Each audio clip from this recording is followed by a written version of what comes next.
భారత్ దక్షిణాఫ్రికా జట్ల మధ్య త్వరలో భారత్లో జరగనున్న వన్డే సిరీస్ కు team India wicket keeper KL Rahul ను కెప్టెన్ గా బీసీసీఐ ప్రకటించింది. ప్రస్తుతం జరుగుతున్న 2 టెస్టుల సిరీస్ నవంబర్ 26తో ముగుస్తుంది. ఇదివరకే మొదటి టెస్ట్ పూర్తిగా చివరి టెస్ట్ గౌహతిలో జరుగుతోంది. నవంబర్ 30 నుంచి ఇరు జట్ల మధ్య 3 వన్డేల సిరీస్ ప్రారంభం కానుంది. ఈ మ్యాచ్ కోసం భారత్ సెలెక్టర్లు జట్టును ప్రకటించారు. దక్షిణాఫ్రికాతో తొలి టెస్ట్ లో తీవ్ర మెడనొప్పి కారణంగా మధ్యలోనే వైదొలిగిన కెప్టెన్ శుభమన్ గిల్ స్థానంలో కేఎల్ రాహుల్ భారత జట్టును నడిపించనున్నాడు.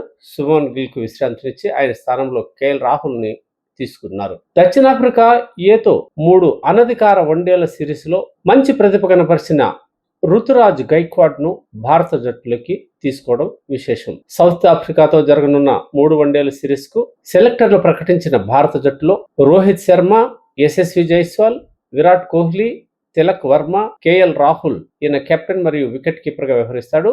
రిషబ్ పంత్ వికెట్ కీపర్ గా కూడా ఉంటాడు. వాషింగ్టన్ సుందర్, రవీంద్ర జడేజా, కులదీప్ యాదవ్, నితీష్ కుమార్ రెడ్డి, హర్షిత్ రాణా, రుతురాజ్ గైక్వాడ్, ప్రసిద్ధ కృష్ణ, హర్షదీప్ సింగ్, ధ్రువ్ జురేల్ ఇది భారత జట్టు. 3 వన్డేల సిరీస్ లో తొలి వన్డే నవంబర్ 30న రాంచీలో జరుగుతుంది.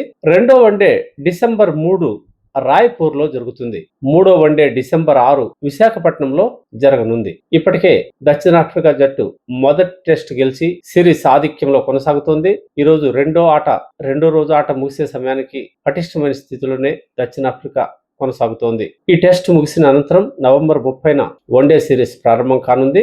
వన్డే సిరీస్ లో రోహిత్ శర్మ, విరాట్ కోహ్లీ స్టార్ బ్యాట్స్మెన్ భారత జట్టుకు దిగ్గజ ఆటగాళ్లుగా పేరున్న వీళ్లు ఆడడం అదనపు బలం కానుంది. ఈ నేపథ్యంలో కేఎల్ రాహుల్ భారత జట్టును నడిపించడం క్రీడా అభిమానులకు ఆసక్తి రేకెత్తిస్తోంది.